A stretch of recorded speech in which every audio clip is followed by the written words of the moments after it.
أعوذ بالله من الشيطان الرجيم. بسم الله الرحمن الرحيم. الحمد لله رب العالمين وبه نستعين.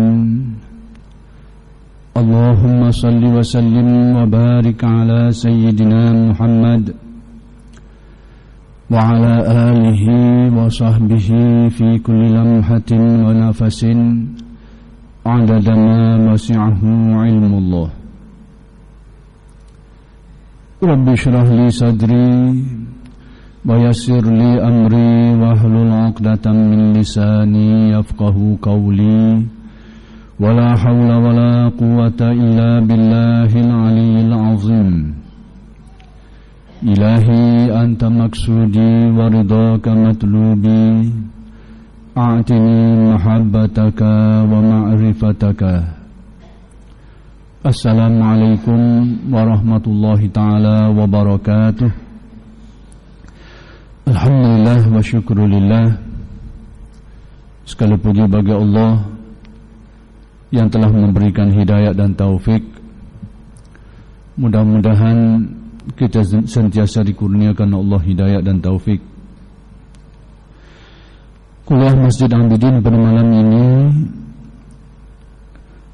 ingin membahaskan kalam hikmat Syekh Ahmad Ibn Athaillah Al-Iskandari radhiyallahu anhu yang ke-32. Sebelum dijelaskan kalam hikmat yang ke-32 ini,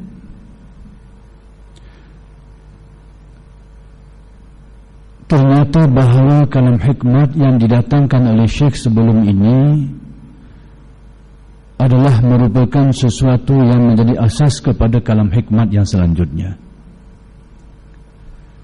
Pada kalam hikmat yang terdahulu, Syekh menyatakan kepada kita supaya jangan menunggu sehingga tidak ada lagi rintangan-rintangan. Barulah seseorang itu mahu untuk memfokuskan, mahu untuk kembali dan mendekatkan diri kepada Allah Subhanahu wa ta'ala. Kerana sikap yang demikian itu menjadikan seseorang itu terlupa ihwal semasanya. Kerana sikap menunggu ini menjadikan orang tidak fokus lagi terhadap perkara yang sedang dialaminya. Jadi bila seseorang itu menunggu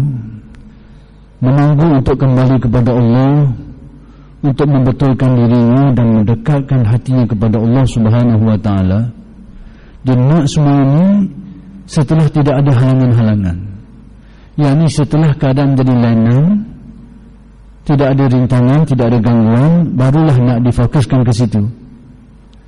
Kata Syekh, jangan seperti itu. Yang penting seseorang itu dikenaki supaya menilik dan memerhati rahsia-rahsia ketuhanan yang ada, yang sedang dihadapi oleh seseorang itu. Yang perlu bagi seseorang itu adalah menilik rahsia-rahsia ketuhanan Allah yang ada pada keadaan yang sedang dialaminya itu. Jangan sampai ditunggu bila tak ada masalah dah habis cerita lain, barulah nak fokus kepada makrifat, fokus kepada usaha mendekatkan hatinya kepada Allah. Tidak. Yang disuruh supaya memahami rahsia itu dalam keadaan semasanya. Kerana sikap orang menunggu ni tidak akan buat sehingga tercapai maksud tu. Macam kita tunggu nanti boleh benda ni nak buat, dah kalau tak boleh tak buat. Kerana dia akan buat sesuatu itu bila dapat sesuatu yang ditunggu-tunggu. Lalu bagaimana kalaulah sesuatu yang ditunggu itu tak sampai-sampai? Berarti dia berterusan berada dalam keadaan angan-angan kosong, angan-angan. Maka sebab itulah bila Syekh mendatangkan kalam hikmat yang 31 dinyatakan perkara tadi, yakni supaya engkau berusaha untuk mencapai pengabdian dirimu kepada Allah, untuk bermakrifat terhadap Allah Subhanahu wa taala dan mendekatkan hatimu kepada Allah dalam situasi semasamu. Kerana di sebalik itulah kau akan menemui rahsia-rahsia agung ketuhanan Allah Subhanahu wa taala. Jangan tunggu tak ada benda baru nak pergi ke situ tu. Itu meletakkan kita dalam angan-angan kosong. Lalu apakah sebabnya Syekh menyatakan demikian? Maka inilah yang akan dijelaskan dalam kalam hikmat selanjutnya tentang ahwal dunia kita sekarang ini. Maka kata Syekh, la tastaghrib wuqu'al aqdari ma dumta fi hadhihi ad-dar fa innaha ma abrazat illa ma huwa mustahiq wasfiha wa wajib na'tiha. Yang bermaksud, jangan hairan atas terjadinya kesukaran-kesukaran selama engkau masih di dunia ini, sebab ia tidak melahirkan kecuali yang layak atau asli menjadi sifatnya. Dalam kalam hikmat ini, Syekh ingin menyatakan tabi'i kepada kehidupan dunia ini, yaitu kehidupan yang penuh dengan rintangan, kehidupan yang penuh dengan dugaan. Maka sebab itu Syekh menyatakan dalam kalam hikmat ini, jangan engkau merasa heran terhadap kejadian-kejadian kesukaran selagi engkau masih hidup. Selagi seseorang itu masih hidup, jangan rasa pelik bila terjadinya perkara-perkara yang buruk, musibah, bala bencana dan sebagainya. Jangan rasa heran, kata Syekh, selagi seseorang itu masih hidup. Sebab apa? Sebab yang itu adalah merupakan ciri-ciri dan tabi'i kepada kehidupan dunia ini. Tak lima elok. Berarti keinginan kita untuk menemui suatu keadaan memang dan tak ada masalah itu angan-angan tak akan berlaku. Harapan kita untuk tidak ada ini, memang semua orang berharap supaya hidupnya senang, lurus, tidak ada halangan. Semua orang menginginkan demikian. Tak ada orang nak susah, tak ada orang nak sakit. Tapi kata Syekh, keinginan itu ternyata tidak berbetulan dengan realiti kehidupan. Temukan sama sampai ke mati, senang senyum sama. Tak jumpa begitu. Sebab apa? Kerana yang demikian itu, yakni musibah-musibah, bala bencana, kelaparan, kematian, pembunuhan, penculikan, curi, rampak, macam-macam yang berlaku dalam kehidupan ini, kepayahan hidup, ekonomi meleset dan macam-macam lagi. Semua ini kata Syekh adalah tabi'i kehidupan. Jadi adalah tidak bijak orang yang menunggu tidak ada semua ini. Orang yang bijak, orang yang menempuh semua ini. Jadi kita tidak disuruh untuk supaya mencari suatu keadaan tidak ada semua ini. Yang dianjurkan, belajar cara untuk menghadapi kepayahan dan memahami rahsia makrifat di sebaliknya. Itulah yang disuruh.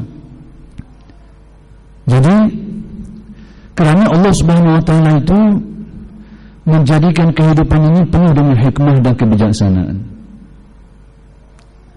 Kadang-kadang kebijaksanaan Allah itu terselindung di sebalik kepayahan, terselindung di sebalik kesukaran.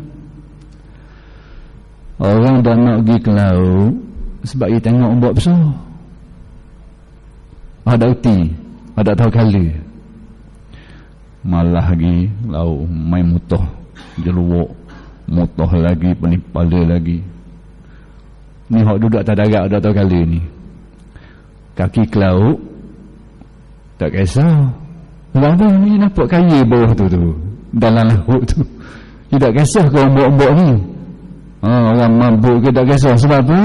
Kekayaan. Ada sesuatu di sebaliknya. Maka demikian kehidupan ini. Orang tak tahu kali ni melihat kepayahan-kepayahan itu sebagai sesuatu yang menyakitkan, yang menukarkan kita. Tapi orang yang bijaksana tidak. Dia melihat ada sesuatu, ada kebijaksanaannya, ada rahsianya. Maka demikianlah orang yang bijaksana. Maka di sini Syekh ingin mengatakan kepada kita bahawa jangan merasa pelik kalau berlaku kesukaran-kesukaran itu, dugaan-dugaan hidup, kepayahan-kepayahan, masalah-masalah kemasyarakatan, masalah ekonomi. Jangan merasa pelik. Kenapa?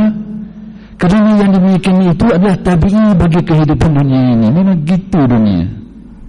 Sebab apa? Kerana dunia itu dinamakan dunia menurut para ulama ahli bahasanya merujuk sama ada kepada makna dana'ah atau dunu.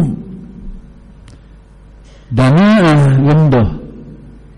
Bila rendah ni macam-macam. Kereta murah, second hand, kan rosak situ, pecah tayar, patah spring, macam-macam. Rendah betul, macam-macam cerita ada. Demikianlah sifat dunia ini begitu. Atau dengan dari asal perkataan dulu, dekat, sesuatu yang mudah diperolehi sebelum akhirat. Jadi apapun dunia itu adalah suatu kehidupan yang penuh dengan semua ini. Jadi jangan kita mengharapkan satu kehidupan yang tidak ada semua ini. Tidak akan ditemui. Yang perlu ialah kita mempelajari bagaimana untuk menghadapi semua ini, bagaimana untuk berbahagia di sebalik kepayahan, bagaimana untuk mendapat kekuatan, untuk mendapat ketenangan di sebalik gelora kehidupan. Itu yang perlu.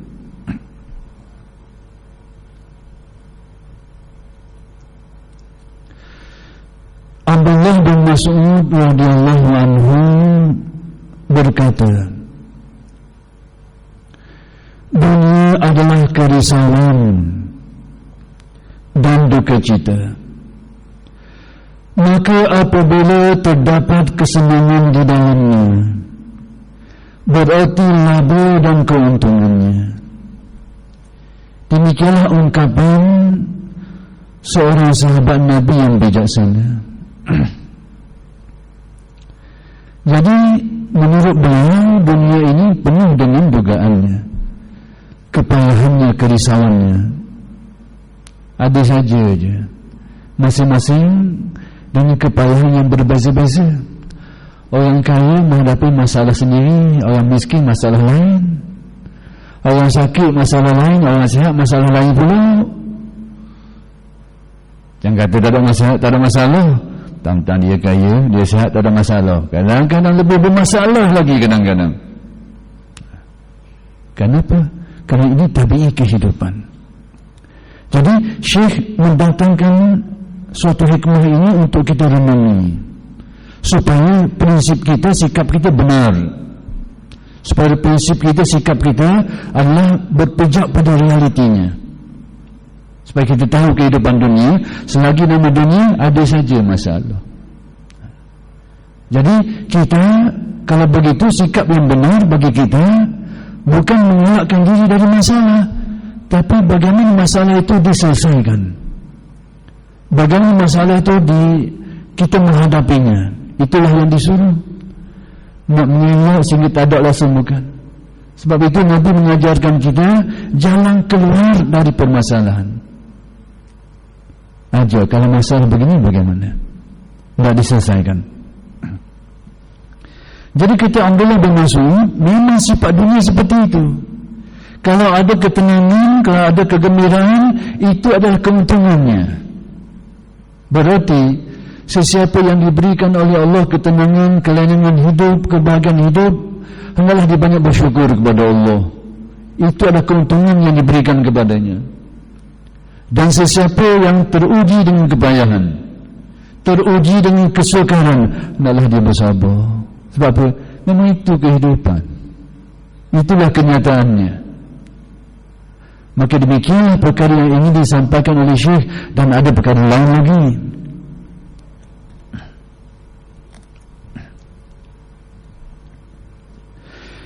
Ja'far As-Sadiq radhiyallahu anhu berkata, Al-Imam Ja'far As-Sadiq ini merupakan Ahlul Bait, ulama dari kalangan, dari keturunan Nabi besar Muhammad sallallahu alaihi wasallam.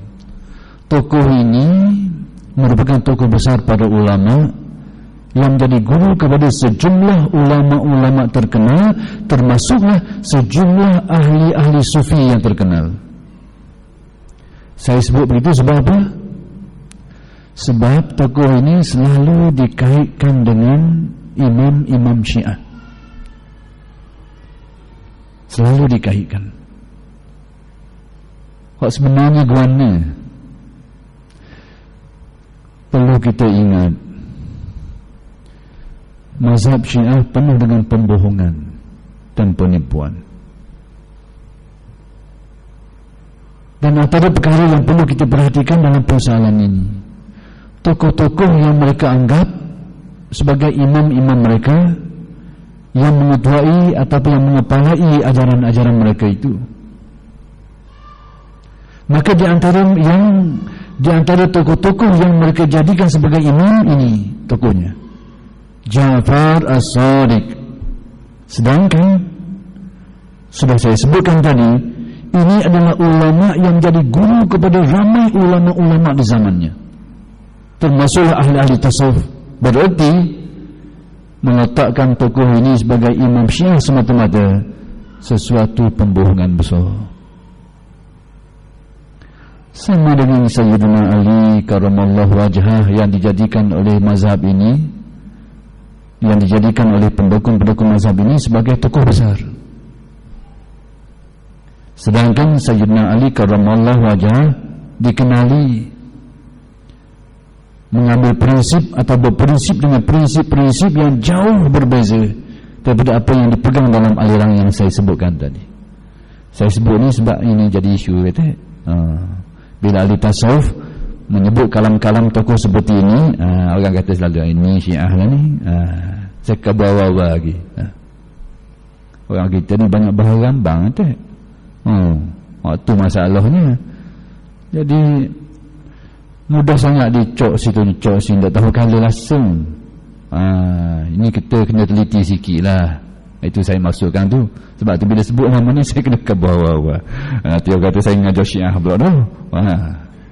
Ni tengok benda dia kata ni. Ja'far As-Sadiq radhiyallahu anhu berkata, siapa yang meminta sesuatu yang tidak dijadikan oleh Allah, berarti melelahkan dirinya dan tidak akan diberi. Sesiapa yang minta sesuatu yang tidak dijadikan oleh Allah, yakni sesuatu yang tidak diciptakan oleh Allah, sesiapa yang minta benda itu, orang itu sebenarnya melelahkan diri sendiri, meletihkan diri sendiri, melelahkannya. Kita minta dengan sesuatu, dengan seseorang, barangnya tak ada dengan dia. Minta juga, dah bila nak boleh benda tu? Bahasa yang mudahnya begitulah. Maka demikianlah kata Ja'far As-Sadiq, sesiapa yang meminta sesuatu yang tidak dijadikan Allah, orang ini melelahkan dirinya, dimatihkan diri sendiri, dan tidak akan diberi benda itu. Ketika ditanya, apakah itu, benda apakah yang tidak dijadikan Allah itu, yang mana kalau sesiapa yang memintanya, orang ini melelahkan diri sendiri, menyusahkan diri sendiri. Perkara apakah benda yang tidak diciptakan Allah itu? Jawab beliau, kesenangan di dunia. Yang ini dengan arti kesenangan yang manjang, daripada awal sampai akhir, tak ada susah apa satu. Sejak daripada dilahirkan sampai mati, senang lenang, sama senyum sama sampai ke mati, daripada kubur pun senyum juga. Jadi kata Syekh menyatakan kepada hakikatnya bahawa sesiapa yang minta dengan Allah Ta'ala suatu kadang yang senang nyanyi tu sampai tak ada sedikit kepayahan, orang ini permintaannya itu tidak, seolah-olahnya tidak akan diterima, seolahnya, kerana memang apa yang diminta itu tidak berlaku, kerana tabu dunia ini pasti ada kepayahannya. Masalah sikit banyak, berat ringan, itu cerita lain, tapi tetap ada masalahnya. Jadi demikianlah Syekh ingin menyatakan kepada kita dalam kalam hikmat ini, kalau kita mengambil sikap tadi itu, tunggu sehingga tak ada masalah, lena semua, barulah nak mencari jalan makrifat, barulah nak mencari laluan untuk mendekatkan hati kepada Allah. Ini meletakkan kita dalam angan-angan. Sebab apa? Dunia sifatnya gini, tidak akan ada satu keadaan tidak ada masalah. Maka sebab itu panduan tasawufnya, kenalilah Allah dalam situasi di mana jua engkau berada. Sihatkah, sakitkah, senangkah, susahkah, nikmatkah, bahagiakah, taatkah, maksiatkah, laluan itulah yang sepatutnya engkau kenal Allah Subhanahu wa Ta'ala, bukan tunggu tidak ada semua ini. Maka demikianlah pelajaran asas yang ingin disampaikan oleh Syekh dalam kalam hikmat ini.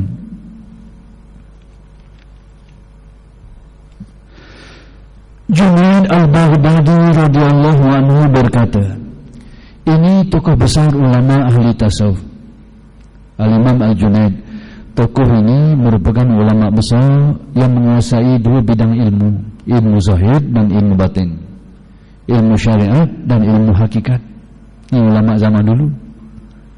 Sebab itu kehebatan beliau di dalam ilmu syariat sehingga beliau dijuluki dengan gelaran Tawus al-Ulama, yakni seperti bulu meluk di kalangan ulama, kerana kehebatannya di dalam ilmu syariah, ilmu fiqh, ilmu ahkam. Tapi orang yang sama, tokoh yang sama merupakan tokoh yang hebat di dalam ilmu tasawuf, ilmu hakikah, ilmu batin, ilmu qulub, ilmu hati, sehingga beliau dikenali di kalangan ahlinya sebagai Sayyidut Ta'ifah, penghulu bagi ulama ahli tasawuf, Junaid al-Baghdadi radhiyallahu anhu.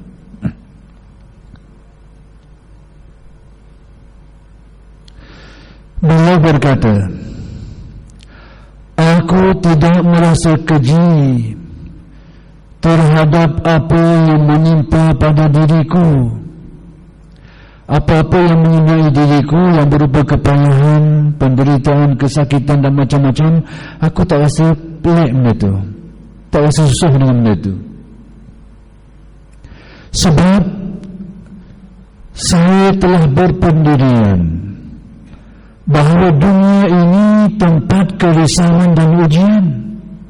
Kerana prinsip yang aku pegang, kata Syekh, memang dunia ini tempat orang susah, tempat runsing, tempat ada masalah dan macam-macam. Menjadi prinsip aku, kata Syekh. Sebab itu bila berlaku kepayahan yang menimpa aku, dugaan itu ini, aku tak rasa bimbang, aku tak rasa susah. Sebab memang begitu dah, aku percaya memang begitu. Peganganku sudah, prinsipku memang begitu pegangannya. Jadi kalau jadi pun memang begitu,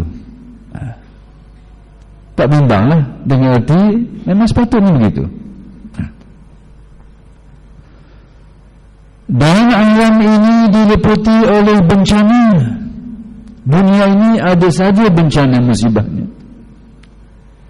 dalam bentuk sebagai seorang manusia macam-macam. Kita ni takkan tak sakit sekali, kan ada orang tak sakit sampai ketemu.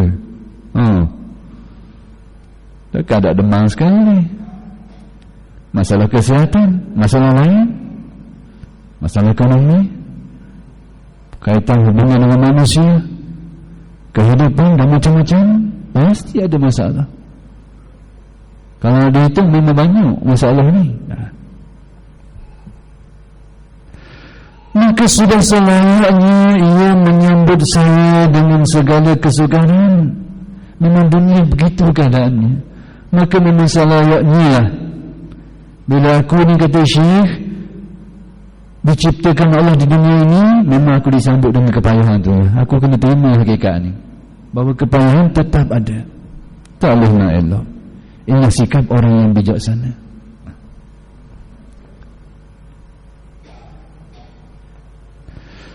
Maka apabila ia menyambut aku dengan kesenangan, maka itu berarti suatu kurniaan dan kelebihan, kata Syekh. Sekiranya aku ini diberi kesenangan oleh Allah, kemewahan, ketenangan, lemah hidup, itu adalah satu nikmat besar daripada Allah Subhanahu wa ta'ala. Jadi prinsip yang dipegang oleh Junaid ini menjadikan seseorang bila diberi nikmat dia akan bersyukur besar. Tak dia tahu atas dunia memang banyak masalah, bila boleh kesenangan juga, Masya Allah, nikmat besar ni. Begitu sikapnya Al-Imam Junaid. Maka sebab itulah kelebihan para wali, mereka itu orang yang kaya jiwa. Kaya guna. Dalam keadaan senang mereka senang, dalam keadaan susah pun mereka senang juga. Ni kaya.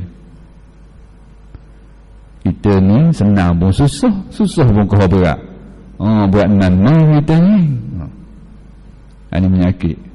Jadi sebenarnya orang yang kaya, yakinilah hakikat kekayaan itu adalah seperti yang ditunjukkan oleh Nabi SAW.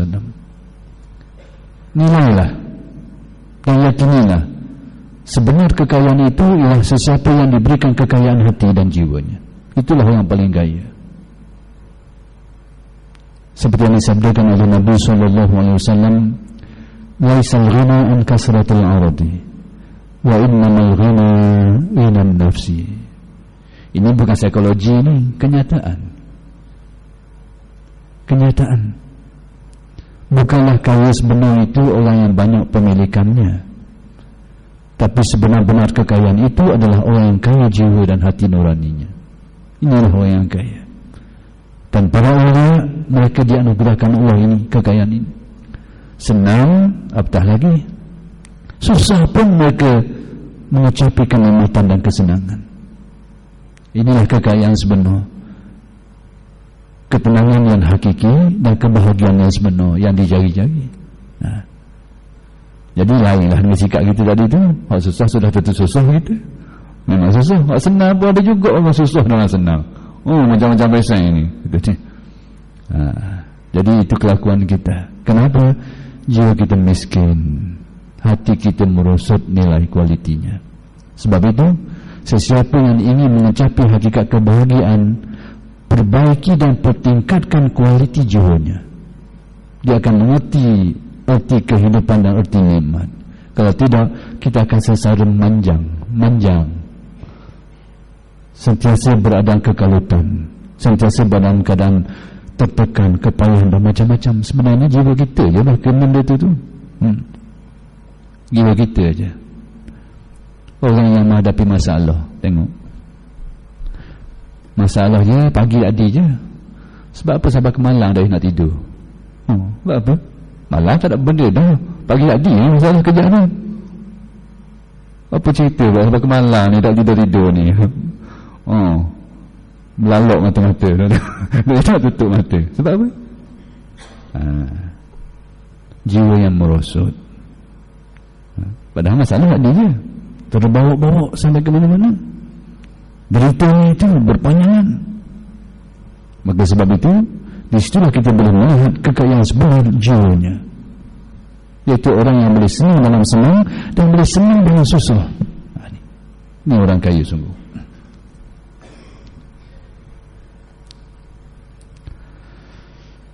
Rasulullah SAW berkata kepada Abdullah bin Abbas radhiyallahu anhuma, jika engkau dapat beramal kerana Allah dengan rela dan keyakinan, maka laksanakanlah. Sekiranya seseorang itu dapat mengabdikan dirinya kepada Allah, dapat beribadah kepada Allah dalam situasi reda dan yakin, maka laksanakanlah, buatlah. Itulah yang terbaik. Itulah sebenarnya yang terbaik. Orang yang beribadah kepada Allah dalam keadaan hati yang reda dan penuh dengan keyakinan. Yang ini amal ibadah yang berat tidak dirasa, bahkan kelazatanlah yang dirasa. sekiranya ini dicapai. Ibadahnya itu penuh dengan kenikmatan, penuh dengan kelezatan. Dan jika tidak dapat, maka sabarlah. Sekiranya seseorang itu tidak mampu mencapai hakikat tadi, beribadah dengan sepenuh hati, dengan ketenangannya, dengan kegembiraan hatinya, dengan khusyuknya, dengan kenikmatan batinnya. Sekiranya tidak demikian, maka bersabarlah. Yani kau laksanakan juga dalam keadaan menanggung keperitan bebanannya itu. Sebab itu hukum-hukum syarak dinamakan hukum taklif. Sebab apa dinamakan taklif? Kerana perkataan taklif maksudnya bebanan, beban. Apa-apa yang kita laksanakan itu memang terbeban pada dasarnya.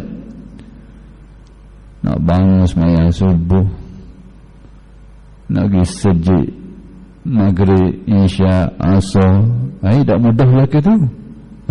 Tak mudah. Nak keluar zakat, nak pergi haji, tak mudah. Pergi melacung ke Mekah mudah. Pergi melacung ke Mekah mudah. Tapi nak pergi haji tak mudah. Kena tengok tu, lain tu. Melacung ke Mekah dengan pergi haji, lain cerita sikit. Tak mudah amalan tu.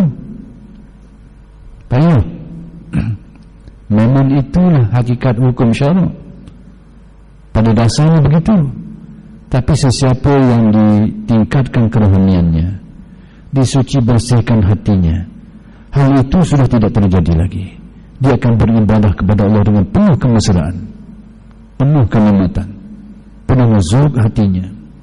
Inilah. Jadi kata Nabi, sekiranya engkau dapat beribadah kepada Allah dalam situasi tadi itu, yaitu dengan redha dan yakin, maka buatlah.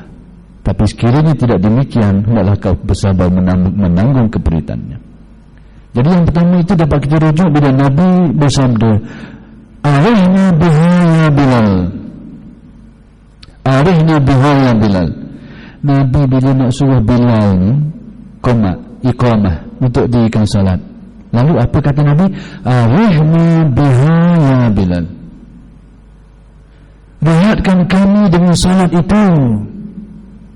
Yang ini dengan arti salat itulah yang akan memberi kerehatan. Pelik. Kita salat berat lalu. Nyaku setengah jam tahan lagi. Tapi para kan tak imam baca banyak sikit. Berat. Macam-macam hati Allah. Tak imam ni. Naik tak imam ni biasa sudah. Ya Allah, berat kali ni. berat nanang kali ni. Macam-macam ni mari. Dia kena tak imam baca pendek baca panjang. Baca panjang sikit. Naik ni biasa lalu. Apa-apa lagi. Hakikatnya takkan sampai setengah jam. Tapi kalau nyaku setengah jam, no problem. Tak ada masalah. Tapi kalau kenapa? Padahal bukan nopak duduk dia. Enggak mulut yang lebih kurang. Kau sebut tu je. Peluh sikit bodoh tu baik. Tapi kenapa menjadi berat? Situasi jiwanya. Maka sebab itu bila Nabi menyebut "Arihna biha ya Bilal", rehatkan kami dengan salat itu, berarti Nabi salat itu adalah ketenteraman hatinya. Bahkan dalam riwayat yang lain, "Wa ju'ilat quwwatu 'aini fi shalah", dijadikan ketenteraman sebenar hatiku di dalam salatku. Dalam salat. Jadi bila Nabi menyebut sekiranya engkau dapat beribadah kepada Allah dalam keadaan redha dan yakin, maksudnya itu orang beribadah dengan hati yang penuh kegembiraannya. Tapi tidak semua seperti itu. Ada orang terbeban, dan ini bergantung pada jiwa, maka dia turun darjah yang kedua, maka bersabarlah. Sebab itu Allah berfirman, "Wa'mur ahlaka bis-salati wastabir 'alaiha." Suruhlah keluargamu mendirikan salat dan bersabar. Sebab apa? Berat, payah, bebanan. Ini peringkat ini.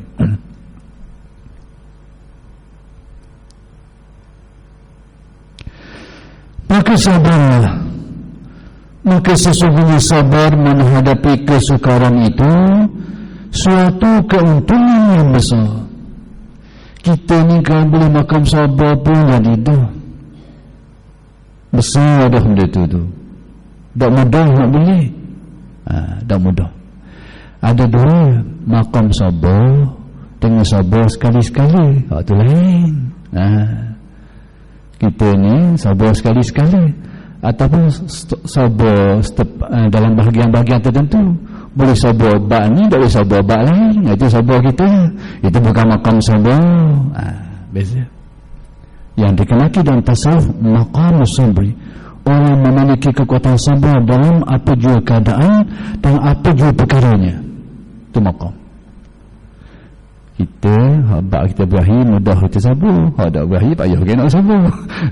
Itu bukan maqam. Itu bukan maqam. Tapi yang dikenaki dalam tasawuf berusaha supaya sabar menjadi maqam, menjadi ciri pribadi kita. Maka di sini dinyatakan bahawa kerana kesabaran menghadapi kesukaran itu suatu keuntungan yang besar. Orang yang dapat bersabar menghadapi kepahitan untung besar. Berarti perkara yang berat, dan sesiapa yang berjaya memperolehinya adalah suatu nilai yang sangat tinggi dia akan mendapatnya. Jadi oleh kerana ada syarat lah tu. Macam sekadalah. Jadi insya-Allah kita akan sambung huraian kalam hikmat ini pada minggu-minggu yang akan datang. Aku qauli hadza wa astaghfirullahal azim li wa lakum. Assalamualaikum warahmatullahi taala wabarakatuh.